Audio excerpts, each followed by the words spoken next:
Yeah, it should. That's what you want. You want it to go to the cloud. Awesome.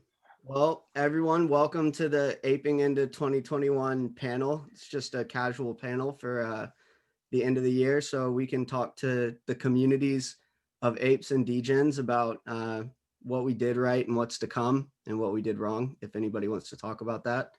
But I'm Tyler from BarnBridge. I think we can start out with introductions. Troy's actually going to be moderating this panel. So I can just go first. I'm one of the co-founders of BarnBridge, which was came into the scene in late 2021. And yeah, we have a lot of stuff launching. 2020, Tyler. Yeah, sorry. But we have a lot launching in early 2021. So we're pretty excited about it all. I woke up and I was like, aping into 2025. And I was like, no, 2021. I was like, was I in a coma for like 4 years? Like I had that in my head for some reason when I woke up this morning. So 6 a.m. there, right? Yeah, 6 a.m. So yeah, we're all, yeah. That's like those zombie movies where they always have the guy that like slept for a year, but it's like, who fed that guy? How did he do that? Cool. Well, I guess we can just go around. Everybody can just raise their hand and introduce themselves for if anybody doesn't know in the community. So let's start off with, we'll go to Santiago first. Okay, yeah, perhaps the least well-known of this group. So yeah, I'm a partner of Parafi. We are a DeFi-focused fund. So we are investors in a lot of the projects here in this call, actually all the projects in this call. So full disclosure, none of this is financial or legal advice or any of that nature, although we'll be discussing, as Tyler likes to call us, parafapes. So we're very involved in this space. We like to be active providers of liquidity. So that means we're farming and we like to get involved super early with projects and really just be very involved throughout the process and be helpful. Very nice. And then let's just go down the list. So Kain, if you want to go next. Sure. I'm a good friend of Stani from Aave.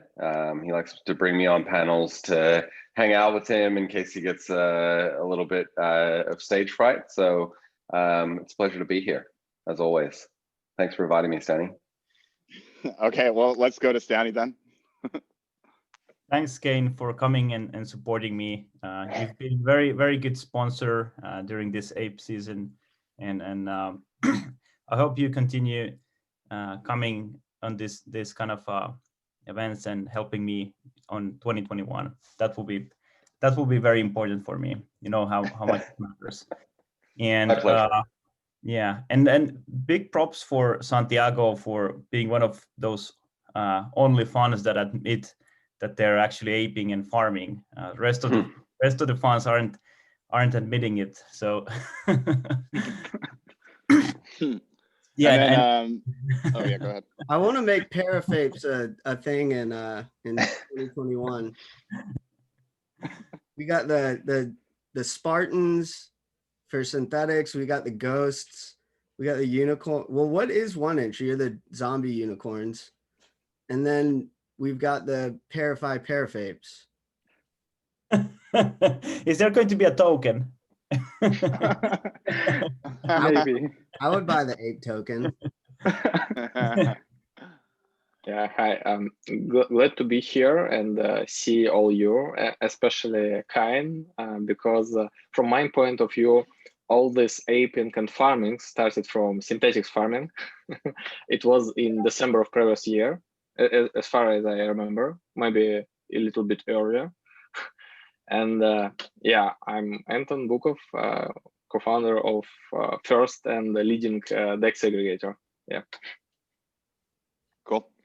And I'm Troy. I'm one of the co-founders of BarnBridge with Tyler, but I'm going to be moderating. I guess that's my official title on this thing. So Tyler actually put together a video that he wants to share, and we're all going to watch it. So take it away.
One.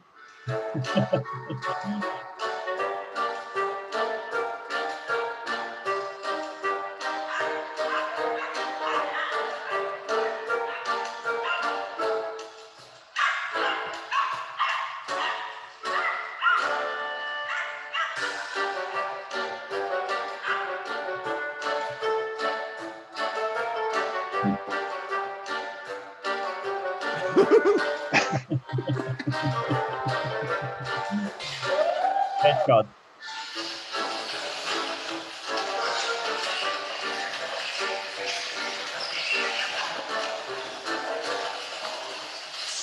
Looks like a yield farm. Yeah. Look, Yam.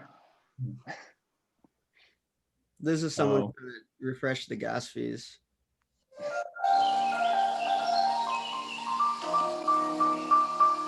Back.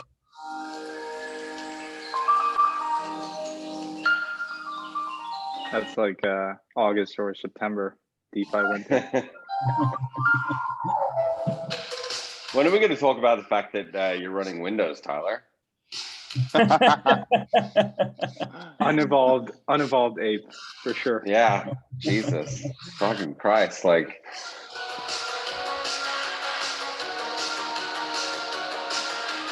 Every once in a while you shower.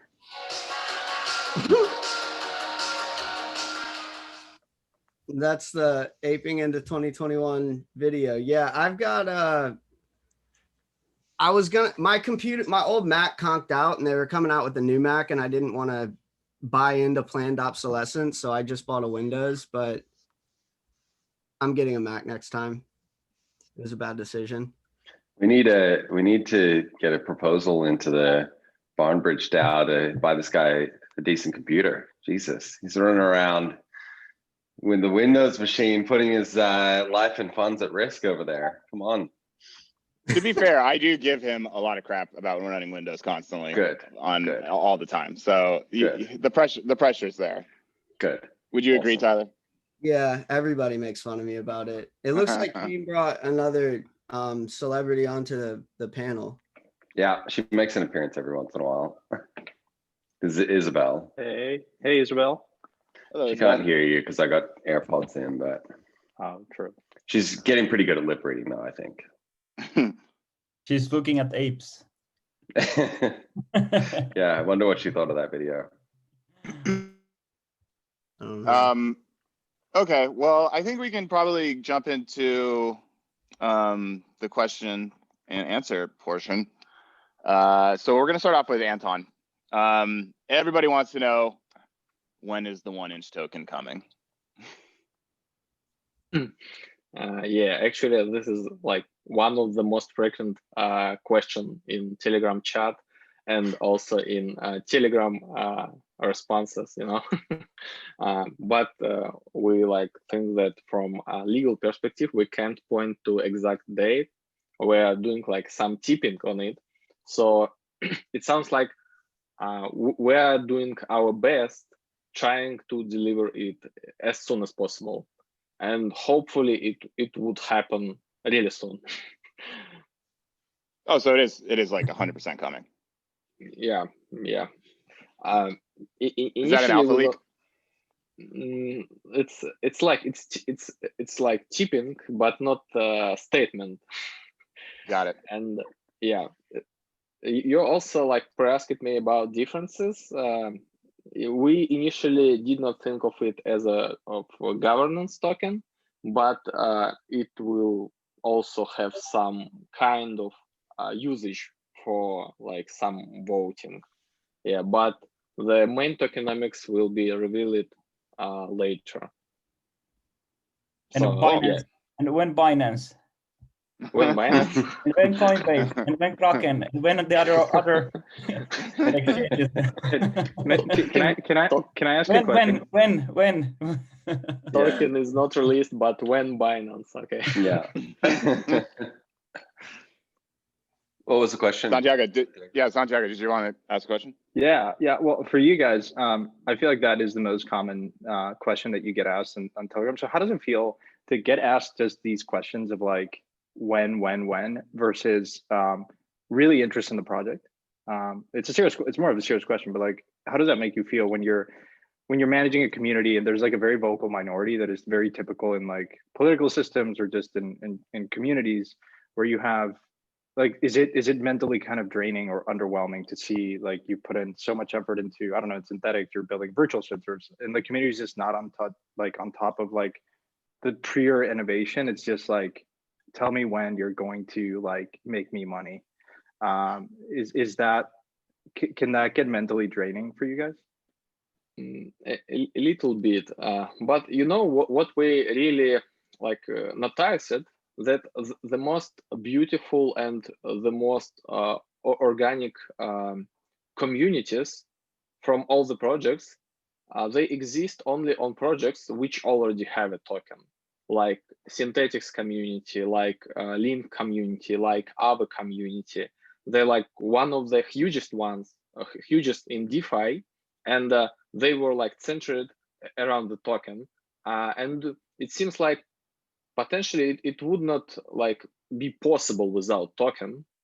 So we see like 1inch community is not like centered and like unified as much as all these communities. And we believe that launching a token would help them to like identify their like wishes, their like feelings with this project, and they will also be interested in innovations, not just the token price. Yeah. I was very happy when Hayden was forced to do a token. You know, there was so long kind of narrative that they were pulling that no token, no token, no token, and then oh fuck, we have to have a token. We have to have a token. Yeah. Yeah, I agree. 2018 was very, 2018, 2019, like late 2018 was very anti-token. There were a lot of, like the headline on the website was like, we don't have a token. Also, this is what we do. So yeah, I think it's nice to see that that kind of shift around. But it must be interesting for you, Anton. Like, you've got so many users, but they're like, there's no kind of incentive alignment for the progress other than just being users that like the project, right? That are, like I'm a 1inch user, obviously, and when there's a new feature or something, I get excited. But yeah, there's no kind of I guess overall financial alignment, right, between the project and the users right now. Yeah, it's not only about financial alignment. It's about people do not feel them involved until they own something related to the project. And we believe that we will help people to identify with our project and to feel them as part of like our team, our project, with having a token. Yeah. So do you think it makes like more loyal users? Yeah, because we see that some users, they identify their like personalities in Twitter, in social media with some projects. All this like great community members of Link, of Synthetix, of Aave, they're like doing memes, they're generating a lot of content, which is like useful, really. Sometimes it's fun, sometimes it's really helpful to other members. Sometimes they produce some votings in Twitter to discuss something. Yeah. Why did you name it 1inch? What? Why did you name it 1inch? Like, what's the meaning behind it? Yeah, it's about Bruce Lee 1inch punch. It's like it's a very short, very fast, and very efficient kick. And 1inch behaves in a similar way. It's really quick and behaves in single transaction. So it's like this idea That's behind. pretty cool. Yeah.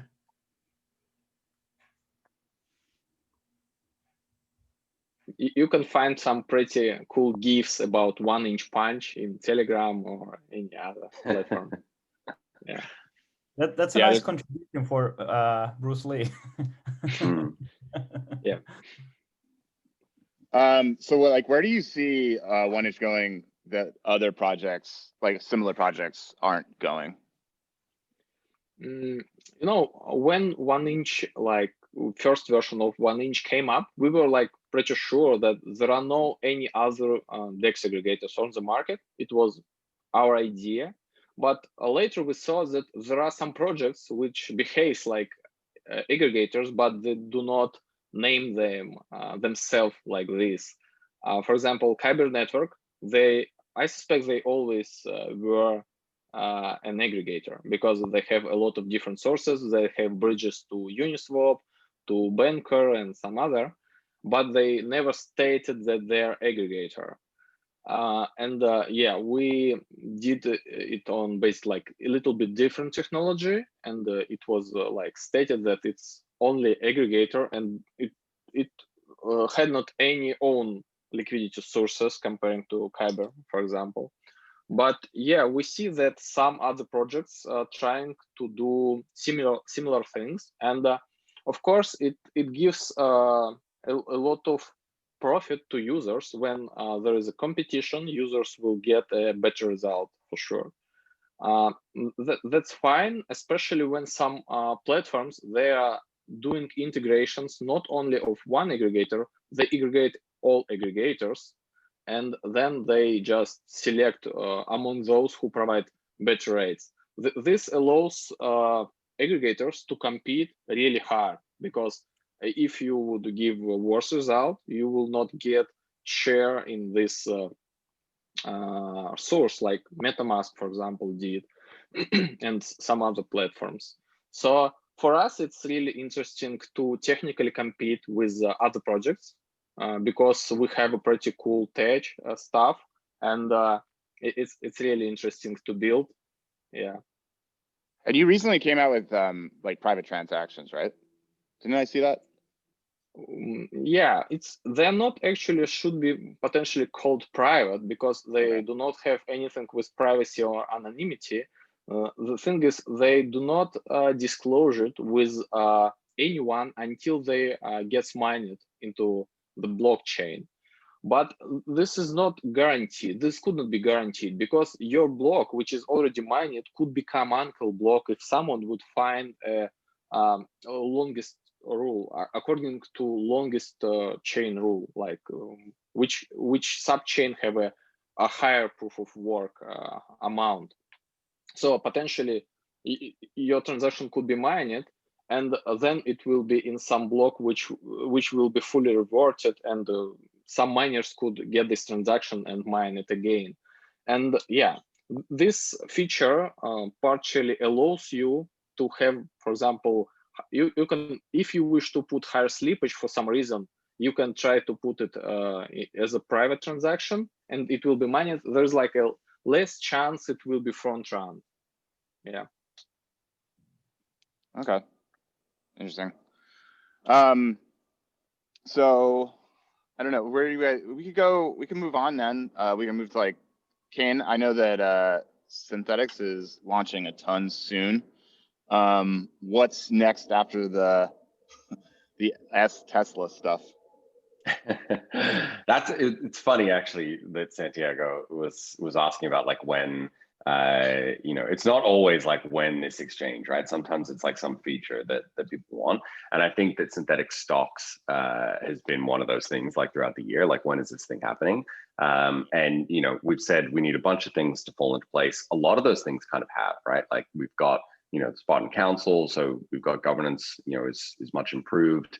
I think that Chainlink is working on having a wider range of assets recently. So obviously we added oil, we've got gold, so there's other commodities coming. So I think that the aggregators will be available, probably early next year. So then it's really going to come down to a decision for the community to enable some of these things, right? Like Synthetix stocks. So I think it's probably pretty close. Like first 3 months of next year, most likely. And then obviously L2 is the big one because, I think throughout this year, it's become like increasingly obvious that you need L2 for, something like Synthetix to be fully functional. If we just had L1 all to ourselves and we didn't have Anton and Stani gumming up the works with all their transactions, then we might be able to make it work. But given that it's a shared resource, I think it's going to be pretty hard for us to do all the stuff that we want to do on L1. And so we're working really hard with the Optimism team to get L2 launched. So I think that's another thing that's going to be like early next year. And then we've got a plan, which apparently I guess is not, it's maybe considered an alpha leak because not that many people are across it, but V3, which is a complete rewrite of all the contracts from the ground up, get rid of all the technical debt, a whole bunch of, dumb things that we've done. Some of the contracts that are on mainnet are over 2 years old now. So, just trying to clean all of that stuff up and get to a point where, we can rethink some of the structure of the content of the contracts and the architecture. So that's a big thing, which again is happening like early next year. It's not clear when that's going to be deployed on mainnet, but as soon as possible, I would say. So yeah, there's a bunch of stuff coming. How long do you think that the transition from like into V3 will take? Because you have like all the escrowed SNX and everything. Like, how does that? Well, yeah. So we've actually been. One of the big impediments to L2 migration has been dealing with this escrow contract, right? And the escrow contract, there's 2 escrow contracts. They're some of the oldest contracts on mainnet. Sorry, I think my daughter's building like a pillow fort back here. But yeah, so the work to get L2 ready for people transitioning has kind of done a lot of the heavy lifting, I think, for the V3 migration. But where our typical upgrades are, no user action required, right? Like it's a the protocol DAO makes changes to the contracts and then re-enables the system and it's working. This will be a migration, so there will be a lot of work required, given that we're going to have V2 running simultaneously with V3 along with L2. It's going to be a bit messy for a little while. So yeah, that's going to be fun. So you got a lot coming in 2021. We got a lot coming. Yeah. Is there anything that you're working on? What was Anton? I'm kind of curious. What was your question, Anton? Yeah, excuse me. I'm trying to ask a question. Like, I have 2 questions.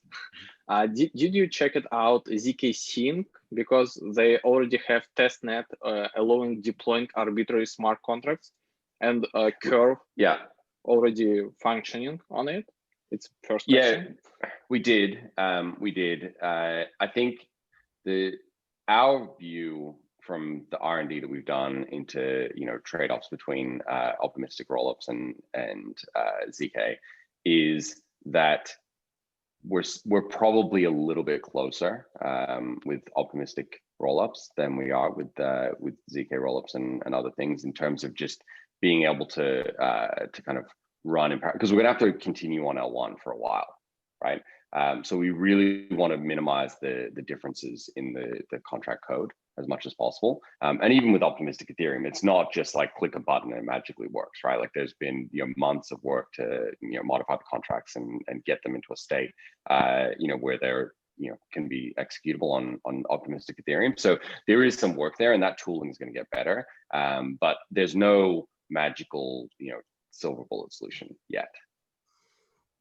Yeah, and one more question. It's not like a question, it's also potentially a suggestion to look at Ethereum Berlin if you did not made it yet, because this hard work is gonna happen in January or February, and it will dramatically change some things like external contract calls, cost, and also reads of the storage. And you should like consider these things building new version of system, because you can optimize for this stuff, Awesome. Yeah, we actually that was something I was going to ping you about in our V3 R&D sessions. We wanted to see if you were willing to come and join us for a couple of those sessions to go through some of the architectural things. I think there's not many people who are as across the low-level contract details as you from an implementation perspective. So, yeah, I will try, but I'm not sure I will have enough time for it. Yeah, fair enough. Tyler, did you have a question? Oh no, I was just gonna say that I'm gonna have to think through other things that I send Kain about on Telegram once he launches as Tesla, because that's basically what I ask them about every month. Well, I guess talking about releasing a version 2, it's a good segue into asking Stani some questions. So you just recently had a really large version 2 release. Where are you seeing the most growth, and what has you most confident running into 2021? Yeah, I mean, the whole year has been very, very unexpected because we started the version 1 beginning of this year, January 8th, and I mean the whole DeFi space got a lot of traction, and Aave itself. But I think like in version 2 and version 1, most of the traction comes, from other implementations that will basically other products and services that are some way integrating Aave and using it. So it's not that much of a traffic comes from actually our user interface. It's pretty much developers building things, and that's pretty cool thing. And I think the very same traction will continue. I don't think like we put a lot of effort in our user interface and branding, but it seems that there's so many interesting projects building cool things, and that gains a lot of traction. And I think our positioning on being kind of like in the protocol level and just offering good functionality and security is something that we try to continue focusing with. And of course, like I think for us, innovation is quite important. So every time you try to release something, we try to add something that makes the user's life a bit more easier. So in the version 2, we had we noticed. I think Kain was the first guy who was complaining that that it's a bit annoying to repay, for example, your debt, and then you have to the debt accrues in the same currency, and then you have to get it that debt from somewhere. And now practically with the version 2, you can actually repay your debt with your collateral, and also that makes life quite easier. And you can swap your collateral from, let's say, you have one exposure, let's say ETH, then you want to swap some of that collateral to something else, let's say Aave as an X and whatnot, and you can do that. And that kind of like the idea is that it gives you more freedom of control, and I think that's pretty cool. And also during this time we launched our governance version 2, and there was a couple of things that we tried to achieve.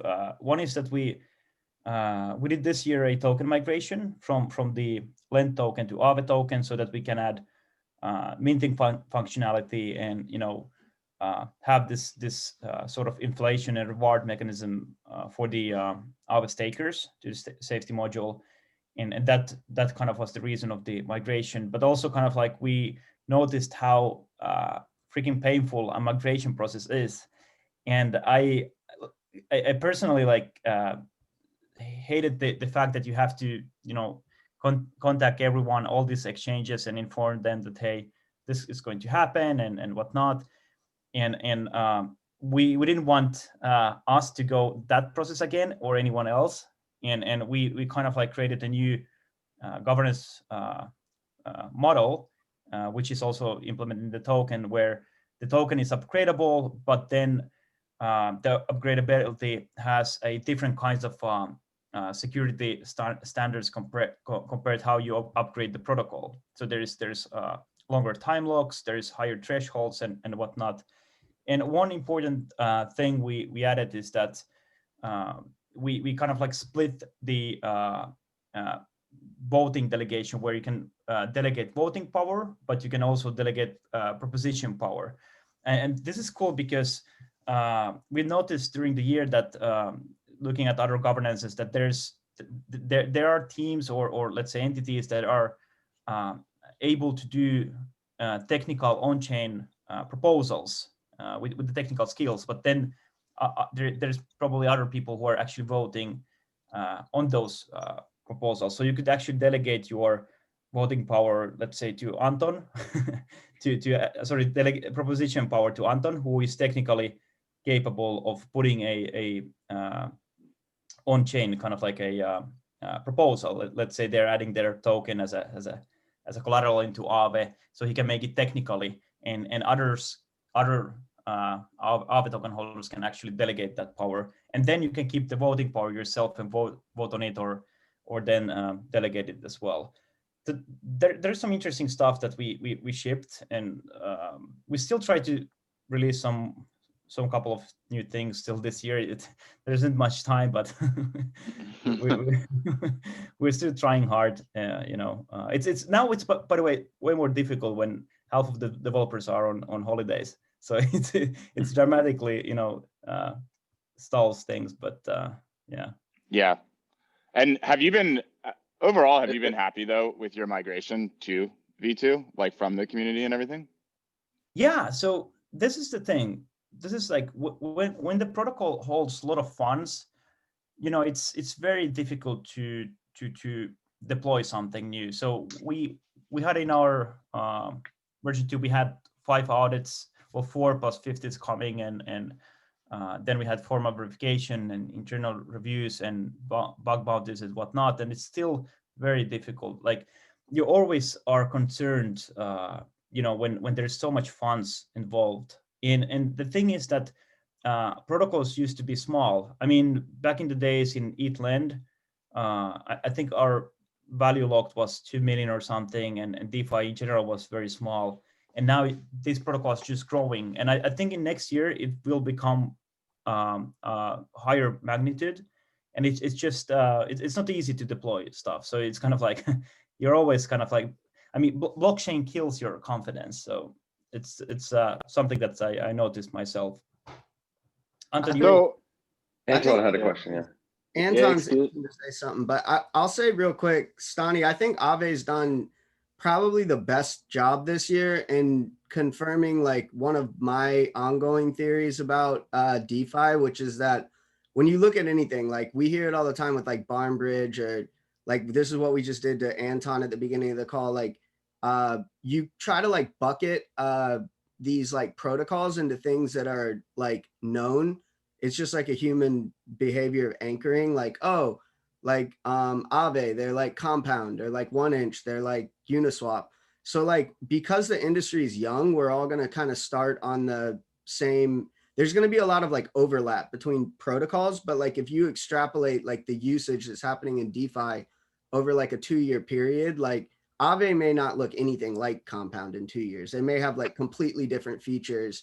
And like, yeah, like the main aspect of it will still be borrowing and lending, but like the types of products that you can build on top of it, that's really going to be where these protocols go from being like one-trick ponies to being like fully encompassing ecosystems that you can do really cool stuff with. And I just hats off to you guys for releasing features this year.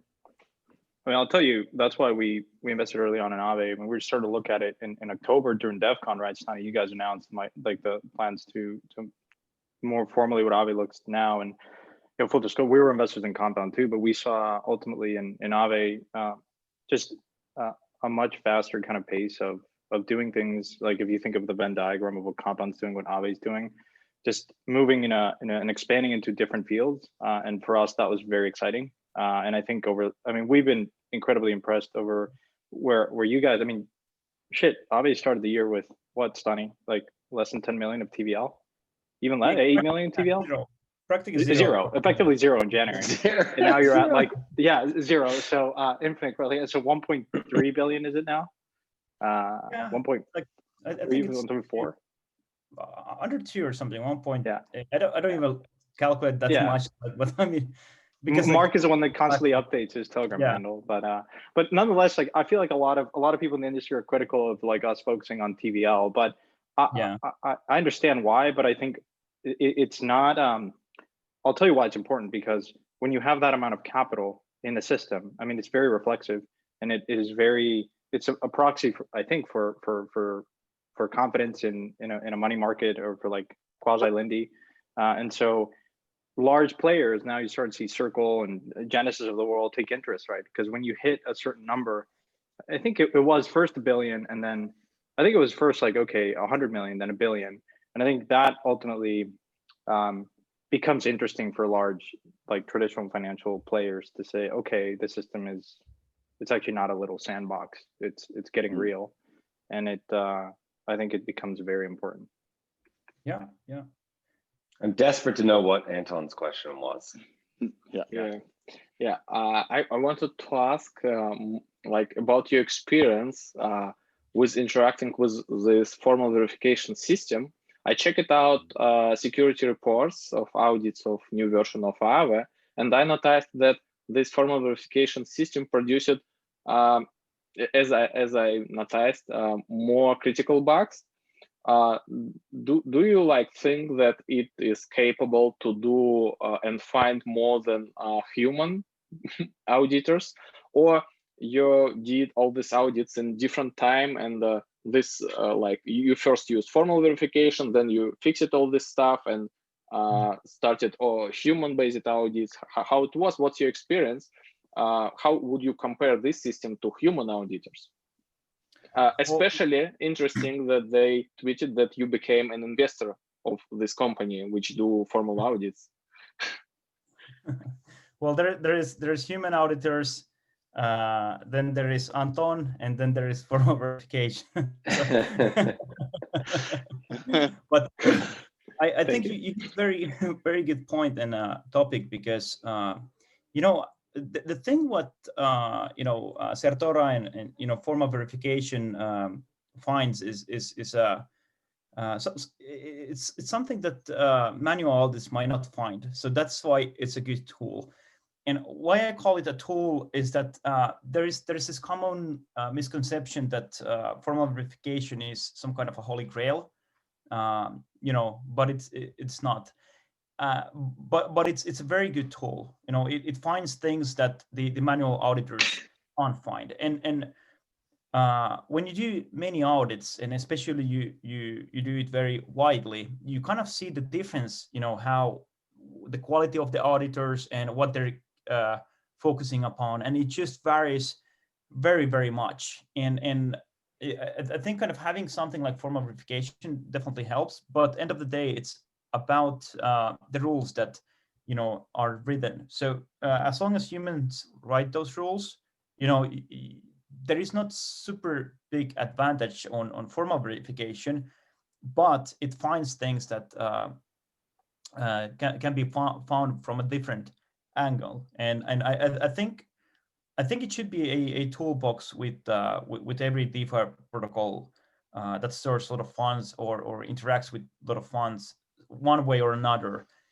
It doesn't need to be Certora, because I think what Certora does and let's say what other frameworks are doing, I think there's different kinds of value added there. And if you use them both, you get different results. And the reason I kind of am behind the Certora, because their team is very amazing.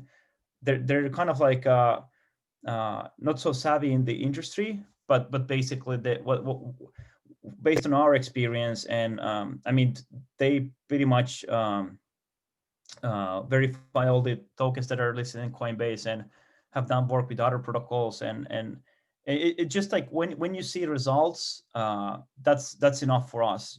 We spend a lot of time inside Aave just reviewing code, especially with the version 2. I mean, weeks after weeks after weeks, and internally we find things. But when you get impressed, then you have something good. So I think it's a tool as any audits. And some auditors are actually interesting because manual audits, because they focus more on the testing side and try to get results from there. But any tool that helps security is important, because it's the most difficult part of this industry, and all DeFi is not equal. There's projects that are focusing and taking security very, very seriously, and then there is projects in DeFi that kind of are not, and it's a shame, because the whole industry's name is at stake always when it comes to deployment and security. We actually started using Certora for our release tomorrow as well, and I've been really impressed. We've been talking to them for maybe 9 months, you know, just going back and forth, and they've caught a few things, you know, little issues, not necessarily bugs, but like issues that they've raised with some of the code that's on mainnet that, you know, no one else had really seen. So yeah, I think our experience has been very good as well. So yeah, it's definitely, it's something that we've been meaning to do for a long time, but have just been kind of doing manual audits. But I think it's worthwhile. Well, that's an interesting segue into Tyler, because BarnBridge just put out a in-depth roadmap for the next 6 months, because the protocol will be launching and the smart contracts are coming out. So what are you most excited about? So a lot. I mean, I think that the way that I would start is, I think on this call only like Troy and Santiago have actually seen like the UI and interface that we're essentially launching with. So like we definitely had some other groups that hopped in front of us in terms of like the overall build and getting things to market, and that was expected, partially because I think that like fixed rates in crypto is something that people have been working on a long time. But it was also in a large part because of the audits, like what's Stani was just talking about. When you have groups that have been in the space for a long time, there's reputation on the line. There's a lot more TVL in BarnBridge than I think, at least I expected, going after the yield farming. So we have to assume that there's going to be a lot of TVL like on the platform. There's a lot of people that are like excited about the products, and so we're essentially launching like a lot of the code is done. Like from a smart contract perspective, the DAO code is done, the smart yield code is done, and the front end aspects of smart yield we're still working on, but the actual like designs and the front end that we're putting in is, I think it's awesome.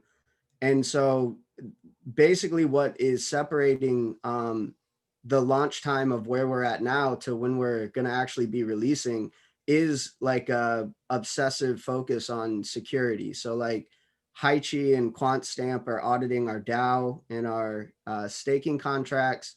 That'll be done by like end of month January, which, you know, the auditors have vacations too.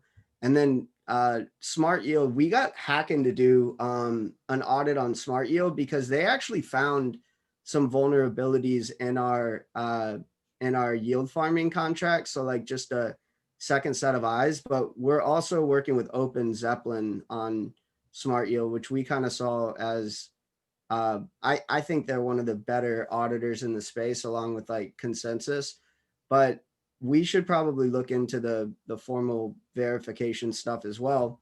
But yeah, basically I'm on the same boat as everyone else, that the space was moving very, very quickly. And I think like people, they put way too much emphasis in crypto on first to market. Like if first to market won, then like, you know, Stani and Aave would have just gotten beat out by MakerDAO. And that's obviously not what happened. So it's way more important that you don't get hacked. Like when you start to have, when you rush to market and have security issues, that's a major problem. But then I'm also working personally on some stuff over the holiday break because I'm a workaholic and don't have the ability to really take vacations. So I've got like a couple, like a side project that I'm probably going to release that we're partnering with Pool together on, that's just going to show some other use cases of how proof of risk or tokenized risk works. And then I'm also really kind of over break looking into a lot of like how like partnerships and a lot of these announcements have worked across the industry on like how like two protocols can essentially look at like a partnership without it screwing over the community, where like one side like wins versus the other. but also like how you kind of incentivize like integrations, because there's so many ways that like BarnBridge could integrate with like a Synthetix or a Aave, and there's so many ways that like so many of these platforms can integrate with each other, but there's not enough focus on that. And I mean, it's understandable because like our team, for instance, is focused on building our products, right? But I think that there's a way to incentivize more cohesion between protocols without it having to put major stress on the main devs that are focusing on the main products that they release. So yeah, I'll have a fun break. And then I would say as far as Q1 goes, we're going to be shipping pretty quickly. And yes, Stani and Kain, if y'all want at some point for me to walk you through the UI, I can definitely show you where we're at on everything. I think you'll be impressed. Maybe Santiago can chime in so it's not just me shilling our own shit. I'd second that. I'm FOMOing in already. What's up? I'm FOMOing in. Yeah. Send contract PLS via chat. What do you think though, Tyler, like on like traditional finance using the BarnBridge products and like how that opens up?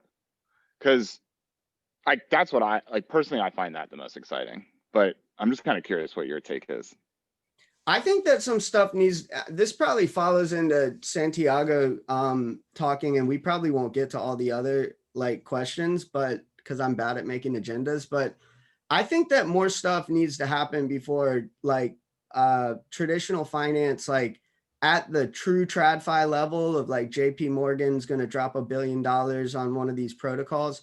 There, a lot more needs to happen on the insurance side, and it's not on-chain insurance, it's off-chain insurance. Like there really needs to be some primitives that come in and like it.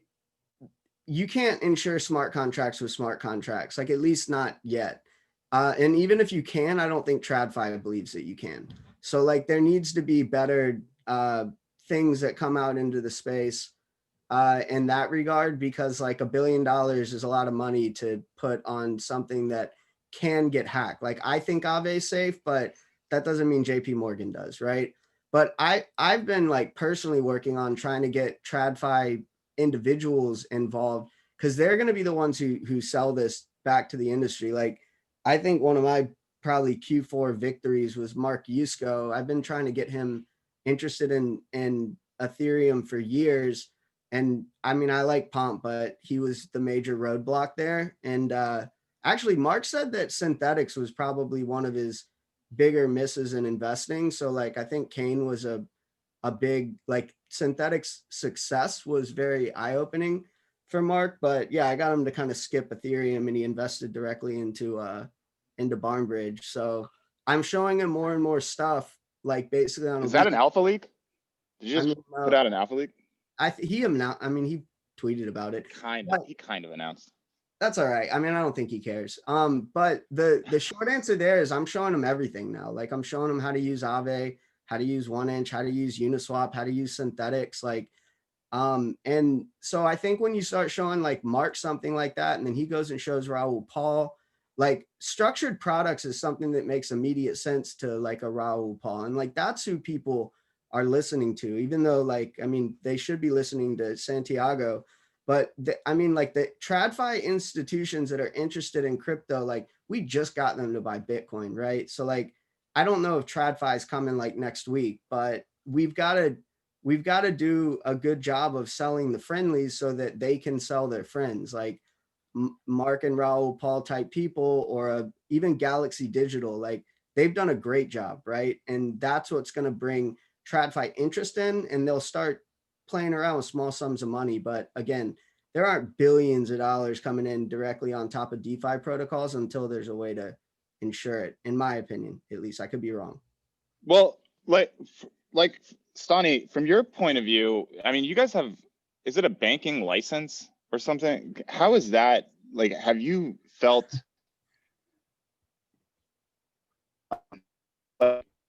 from traditional finance, like, are you feeling that there's a lot of interest because of that? Has that like garnered anything? So no, we don't have a banking license. I wish we would have, but also I wish don't, because I think kind of like the idea of permissionless finance is about practically kind of like a completely different scope. I mean, completely different approach where you can build in regulation into contracts. But what we do have is electronic money license in the UK, and the idea is practically to which we have on our integrations entity in UK, and the idea is practically to onboard more users into DeFi over the time, and this is something that we're looking forward in 2021, and kind of like I mean, what we see now as an issue, not just kind of like the I mean, there's just too many steps to deposit, to Aave or to use 1inch Synthetix, and the same thing will be with BarnBridge. And kind of like we've been very vocal and talking quite a lot with different MEs and also exchanges that are kind of looking into DeFi, and they have direct access to the consumers and gateways. And we just think that things could be very quicker, like when it comes to mainstream adoption, if you really push these technologies. And I think like we just need more ports into decentralized finance, more ways that people can, join in. Once it's actually very easy, that you can just press a button and get your, let's say, pounds or euros or dollars into Australian dollars as well into cryptographic form and into DeFi yielding. That's where we should be. It's kind of like things has to be way more simpler. And when internet banking came, there was also like an issue to many who weren't using much internet. Like how to use it, like what you need to do, and yada yada yada. And also banking sucks today still, and all the neobanks, like they're better in UX, but I think how we leapfrog in the front end is that we make things even more better, and that's the kind of like aim we have to do. But I think that hasn't drawn that much of attention. I think it's definitely like some curiosity, but I think the kind of like fact that the whole DeFi space has been like growing in general has been very, very much something that's drawn attention. And I have to agree with Tyler that just getting individuals excited is actually the way to go, because they will be the ones who convince the board members and so forth. Yeah, I just watched the Real Vision with Mike Novogratz that Paul put out, and it seems like they're going to go like full steam ahead on DeFi, front and center on Real Vision. So he said he was more bullish on Ethereum in 2021 than he is on Bitcoin. Which was 80%. He said like 3 weeks ago he has an 80% allocation to Bitcoin. So yeah. like he's bullish on Bitcoin to be like saying that he's more bullish on ETH. Yeah, that was wild to hear him say that, because who knows what those guys are talking about behind the scenes. And that's a great segue into Santiago, because some of the stuff that you're working on is like the insurance products. And so is there anything you can share with everybody out in the Etherverse? Yeah, no, it's I mean, a few folks have touched on this already, so I'll be brief.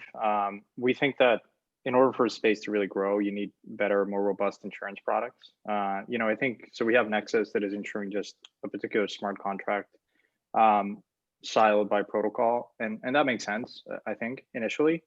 But there's a lot of correlation risk. Like it's very unlikely that they'll be able to like insure against things other, like more, like harder to, I guess, determine if the claim will be paid out. Nexus, I think, has been fairly okay. There are some structural limitations to it. It's like it's all correlated to the space. So you have what's been interesting for us is looking at Cover. It had a bumpy road to get to where it is now, but I think it's pretty fascinating where you're letting the market dictate how risky a protocol is. So you can go in there and the market's telling you what the implied default rate, or like the I guess the not default, but like the risk of it being hacked for Aave and Synthetix and some other, even BarnBridge. So we ultimately think that's much more efficient when you let the market kind of collectively tell you how risky a particular protocol is, and you're able to do some interesting primitives that go back to BarnBridge. Like you effectively have created a CDS, like a credit default swap market of sorts. One of the things that we've been kind of toying with is, really for something like Cover or Nexus, I think it'd be nice for insurance to be integrated at the point of sale. So when you're going out and depositing in Aave and borrowing or using Synthetix or interacting with 1inch, you can buy insurance then and there, and it's wrapped within a particular product. So in Aave, you would have an insured yield and an uninsured yield, which I think is where consumers really feel kind of the risk. So that's one idea that we've had, and we've been kind of talking to the Aave team about rolling that out.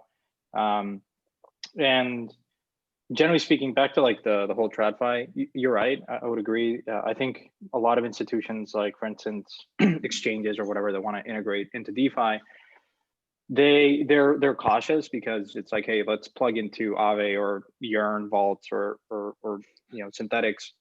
The last thing they want is, well, how do we think about the risk and what happens if there's a blow up? Like, they have like insurance funds, but I think one of the things that we've been trying to do is how do you wrap insurance products to in that flow? So like you deposit into Aave, you immediately get insurance, and someone's going to have to provide that.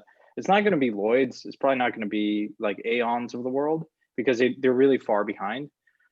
So anyways, not to tip our hand too much, but we've been thinking about how do we Parafi create some sort of like off-chain insurance products in a more scalable manner for like large financial institutions that want to interact in the space. So we've been kind of toying with that idea. Just the last point, so Circle, they're part of the Center consortium of the has USDC. They've now launched like high yield savings accounts, and they're kind of guaranteeing 8.5 to 10.75% interest on kind of idle deposits. They're not doing it themselves. They're relying on Genesis and other borrowers who then would borrow that, and then Genesis and they would kind of play with us, who we would be kind of going on chain and like capturing that ARB. But it's like a very broken process. Whereas if you have better insurance, it could be a much more streamlined process. So I think that's going to be a big theme. Generally speaking, like I think industries don't fully take off without very robust insurance. And we have almost three players in DeFi today. They all have different kind of approaches to it, but ultimately, I think we'll see more off-chain insurance providers get interested in DeFi, and it will be very positive for the space, I think. Santiago, since I alpha leaked a little bit on the insurance and like front ran you on saying that it was something I thought the industry needed, maybe just for like the community, since you're one of like the forefront DeFi investors, like does Parafi only invest in DeFi? And if the answer is yes, then like what are you most excited about, like that nobody's really talking about? Like a lot of people are talking about like fixed yield and like there's a lot of like innovation in the same bucket. So is there any like just off random things that you've seen that you're like, wow, that's really cool? Because you probably read more decks than any of us. And if you don't only invest in DeFi, then my question is what are you most bullish about not DeFi? So we are strictly DeFi, but I'll tell you like how we define DeFi is perhaps is different. So we think of DeFi broadly as transfers of value. So it's not just, cryptocurrencies, digital assets, representations of real world assets. That's sort of like traditional Wall Street, if you will, which is, I think, how most people think of DeFi. But if you extend it to just generally transfers of value, you start touching on other economies like NFTs and collectibles and games. And I think for us, that's where I think it's very early still, but it's a very interesting kind of area that we've explored. We haven't been as active, but it's increasingly interesting because ultimately there may be a possibility where you have really, really large economies on chain, on collective. I mean, just look at markets for wine and baseball cards and Pokemon cards. Like ultimately, this idea of gamifying finance, making it super intuitive, much more kind of expressive than just, you know, money in and of itself has very little emotional value. But when you start touching with Pokemon cards and Aave and other things, and you wrap it with some sort of insurance product, then I think what was pretty fascinating was, like I think NFTs are not just CryptoKitties. I think you can do a lot of things with NFTs that, I mean, my imagination doesn't stretch that far, but when I talk to teams, I think there's some really interesting projects out there that combine finance with NFTs and doing really interesting things around that. So one example of that would be like Insure back a couple months ago. Like Nexus was super inefficient with pricing cover. It was just like a black box. But as soon as you create a NFT that represents some claim, like some cover, some policy, right? It may be like for Curve or for Synthetix, expiring X day, you're able to like create a secondary market where people can trade that NFT. And that NFT has like a nice picture of, you know, Synthetix might have a spark, like, so it makes finances more intuitive, more personal. So I think that's an area that we're spending a lot of time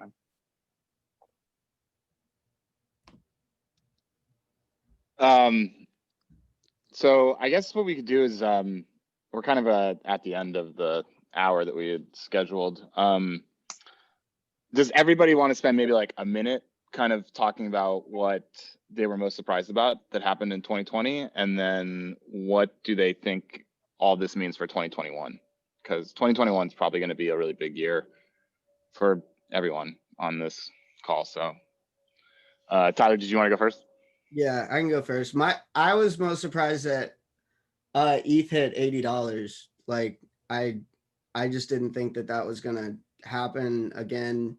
Like the fact that, I mean, I don't care about like Corona. There should be like at this point no doubt to like the world that this isn't just like monopoly money anymore, and there's real innovation going on. So like I saw all this innovation running into like February and was so bullish on DeFi. Like after you saw how much it grew and how much the TVL was growing, it was like such an uneducated bet that it crashed in that way. But I mean, I understand why it did. That is what surprised me the most. I mean, I guess I would say like negative, but I also was surprised at how much DeFi grew. I think everybody is, but that was awesome, right? But yeah, the number one thing that surprised me was ETH hitting $80. I was on a plane with no Wi-Fi, so I couldn't buy it, which I guess worked out in my favor because shout out to Kain. I bought a bunch of Synthetix at 30 cents because that didn't rebound as fast, but yeah. But it rebounded harder, so. Yes, it did. So, I mean, does anybody else, what surprised everyone about 2020 the most, besides the whole Kain, price? you're on mute. Yeah, like 500 Gwei transactions for days at a time. Like I would have put a lot of money that was not a thing, like not possible even, right? But like, you know, that there was enough activity on chain that would be sustainable, right? That there was enough value and enough positions and enough, you know, stuff going on that people would continuously pay that much, right? Like I think that, you know, I tweeted about that at some point, that like it was representative of the fact that there was actual things going on, right? Like no one's paying for that level of, you know, transaction cost. I mean, you know, Anton would probably have a better idea than all of us, right? Like, you know, how much did people spend on 1-inch transactions through that time? Like millions of dollars, tens of millions of dollars. Like it's just crazy times. I want to change my answer actually, because I do want to just show BarnBridge for a second. I tried to raise money for BarnBridge in like May of 2019, and no one knew what I was talking about. Like I was like, DeFi needs better risk management. Like we're going to be able to do awesome things when you put pools of money in smart contracts and change the way that the risk behaves across various like parties, and you can tokenize the risk, and people are like, what is DeFi?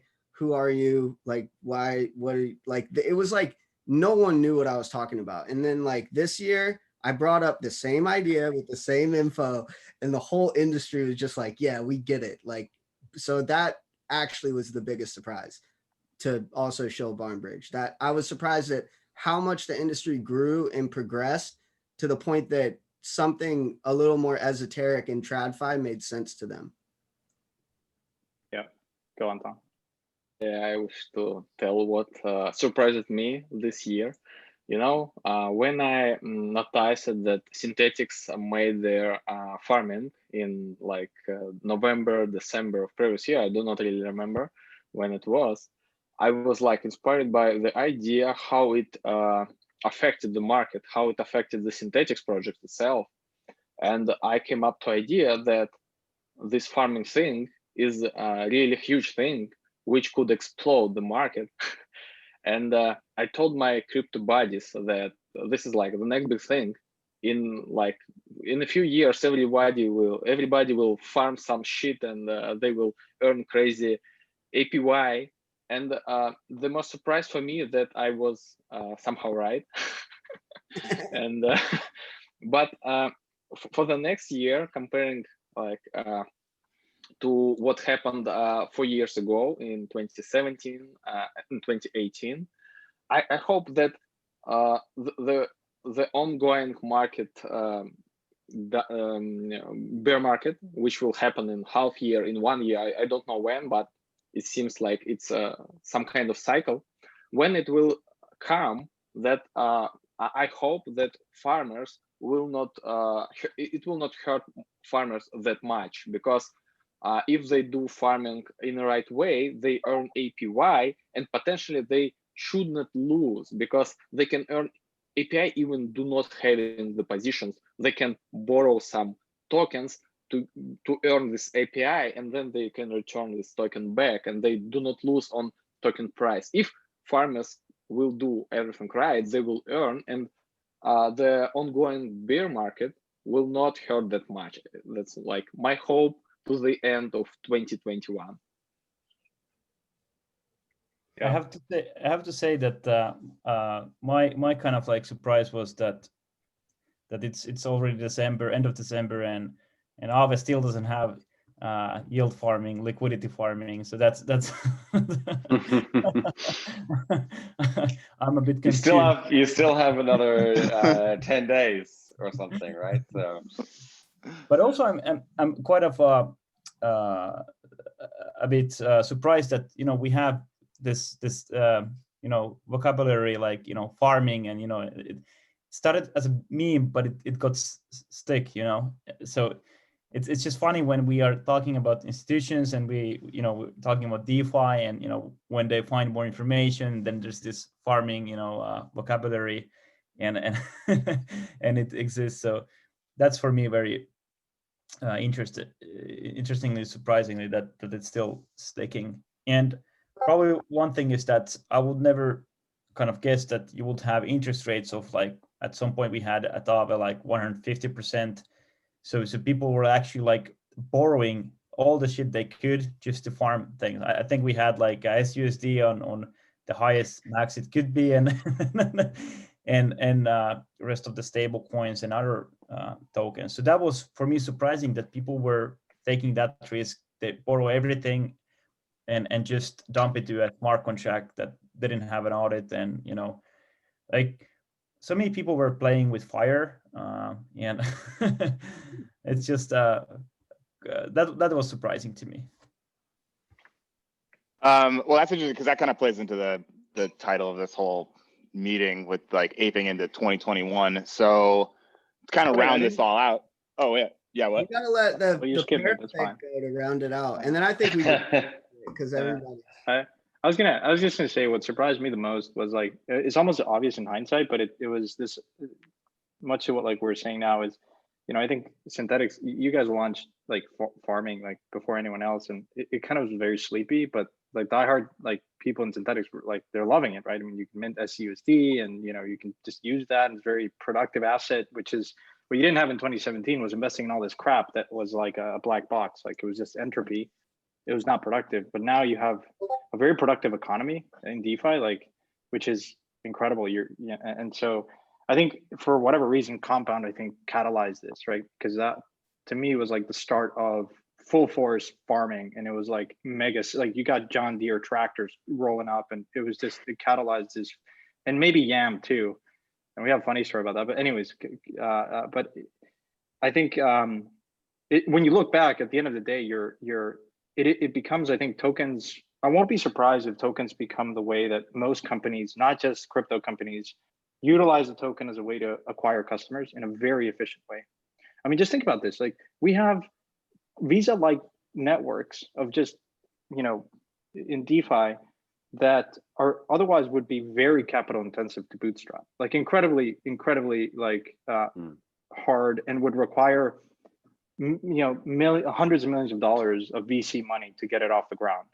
Like think about Aave's money market. If you compare it against Prosper or Lending Club or some of these traditional financial, it took them years and hundreds of millions of dollars of VC money to subsidize customer acquisition costs, overhead costs. Shit, most of these are not profitable yet, and they're public. And it shits, and Aave shits all over them, right? Like, No, that's exactly right. Right? Like, and so like anyone that's critical of like, oh, these tokens in laughs in farming, I think they're in for a sober surprise, because I look at traditional fintech companies. I'm like, well, explain to me why it should be worth, $5 billion or whatever. It's publicly traded. It's not profitable. It doesn't have, like, a lot of the conversation is why should DeFi be valuable what it is. I'm like, no, we'll just look at TradFi, look at fintech. And to me, I think the market is starting to realize tokens are, and at the end of the day, you're aligning back to what we said initially of like when token, Anton, I think you were so right. It does create a very, very cohesive community that they're all like, in your customer acquisition costs, if the program is structured correctly, and I think Synthetix did it very well, where you have like 1 year, at least a year vesting schedule. So you're acquiring customers that ultimately will feed you a lot of insights and will like create a lot of value. And so it's really this idea of harnessing a community in a very interesting way, and everyone gets the benefit that I think regular companies, startups in other industries are going to start adopting them, because they are very efficient to bootstrap capital intensive marketplaces and networks. It is the speed though. I think, just to echo what you're saying, I remember back in mid 2019 when I was trying to sell TradFi people on DeFi, there were two things that haven't changed that, and I think if anything have accelerated now. And I used to tell people it took LendingTree 7 years to get $1 billion in TVL. It took MakerDAO 7 months, and that was in the down market, right? Like, but then on top of that, took Yam 23 hours. There's more people writing code on Ethereum over the course of the past year than Google and Facebook have developers, right? Those are two things that are going to be very, very tough to compete against. The rapid innovation and the just the sheer number of developers. Like, I don't know how anybody's going to compete with that, fintech or the Ethereum killers.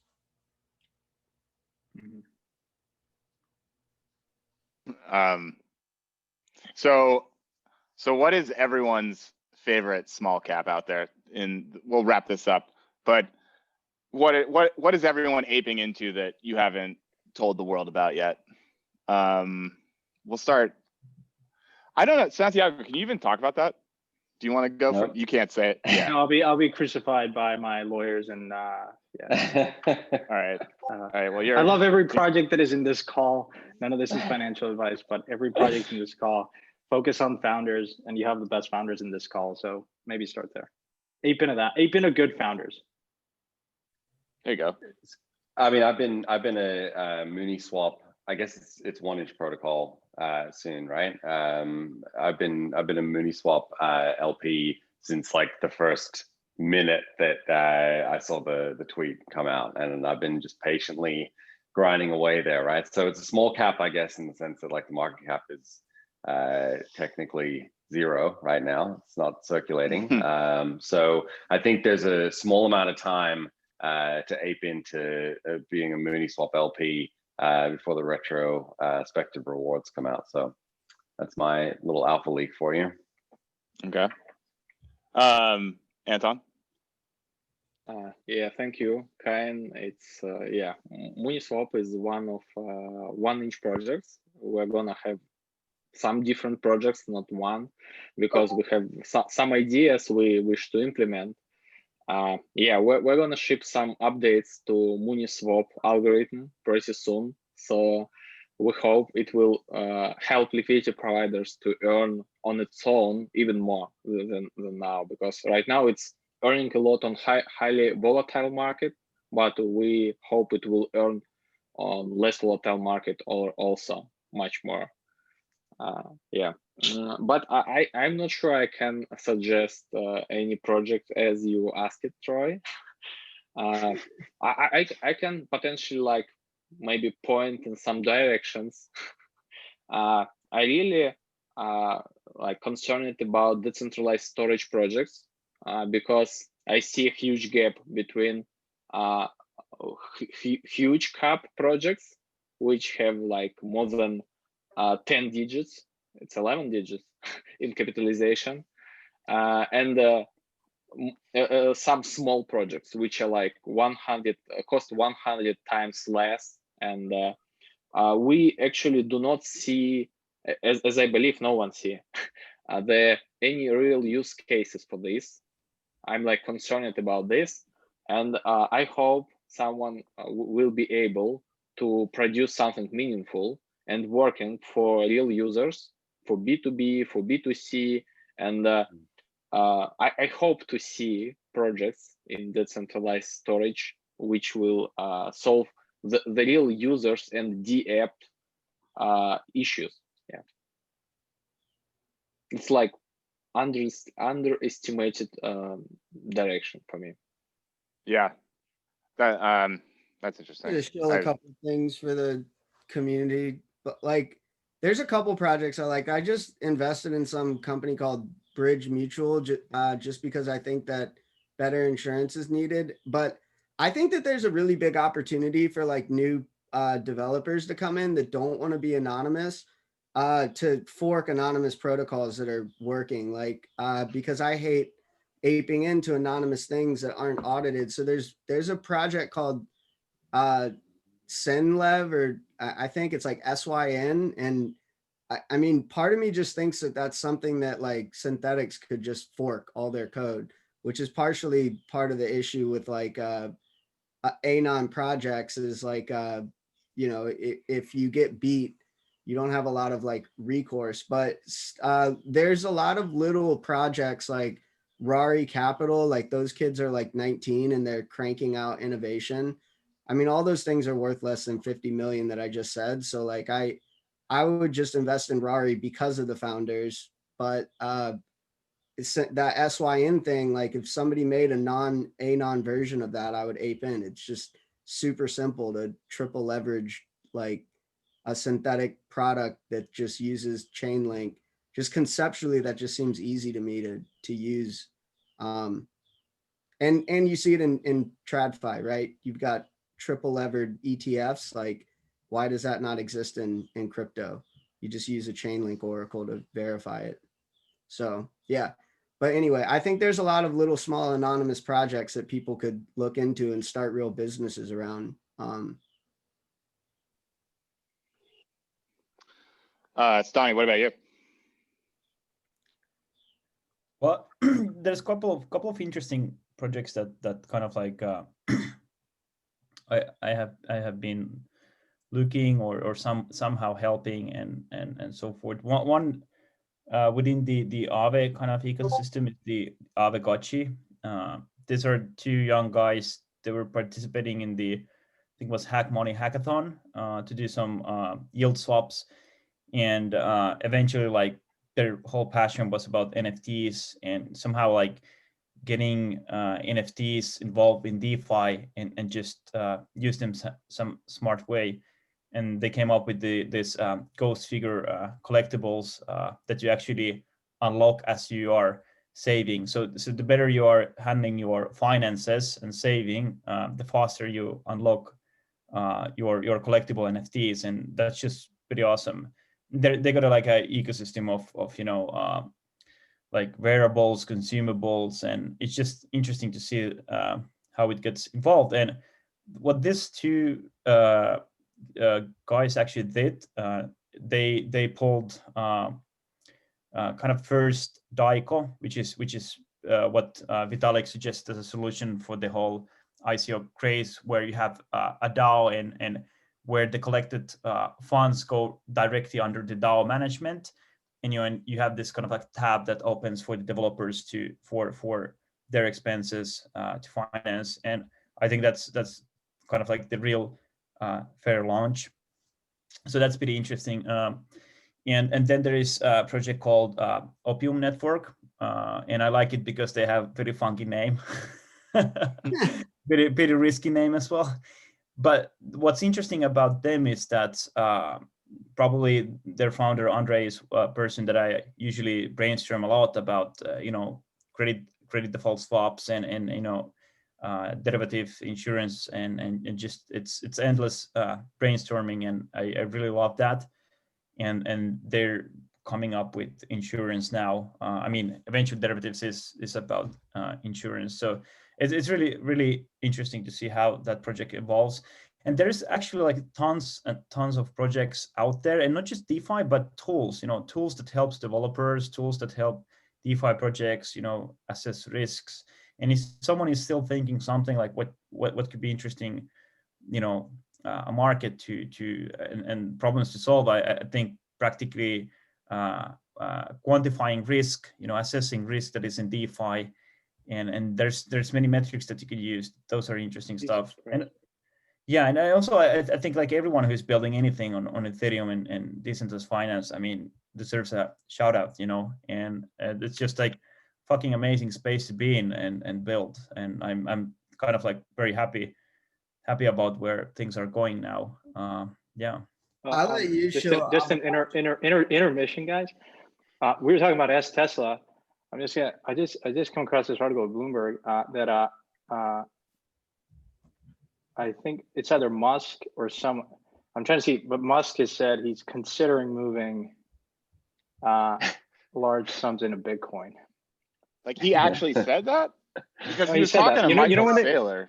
No, he was talking to Yeah, Michael Saylor. But you remember when they were like, someone zoomed into the Tesla factory? There's there's a Bitcoin ATM in there, and it was all, and Musk like dismissed it. But oh, I didn't know that. That's interesting. Yeah. But interesting. Imagine if I let Stani say Avagachi, but I just want to shout out that I love that project too, like a lot. And also Opium, they don't count, bro. They're not.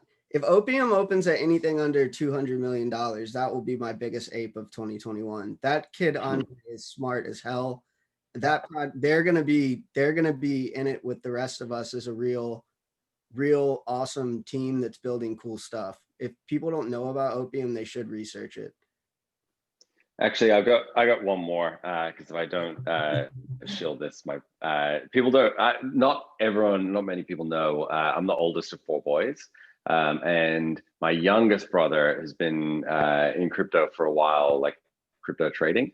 And I finally gotten him to move into the DeFi space, or they're building an NFT game called Illuvium. So it's not out yet. It's coming out like early next year. But yeah, that's another shill. Otherwise, he'll kill me when I see him at Christmas. LOOP. ILL. IVIUM, I think, Illuvium, or I don't know. I can't spell right now. It's too early in the morning.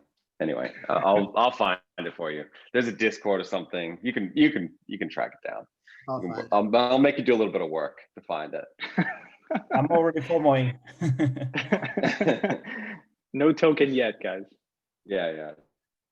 It's not launched yet. Okay, well, with that, I think we can wrap up. Unless there's anybody wants to say something going into 2021, aping in. I think we'll see everyone on the new year. Thanks, guys. That was fun. Great. Oh, Thank you, Stani, guys. congratulations on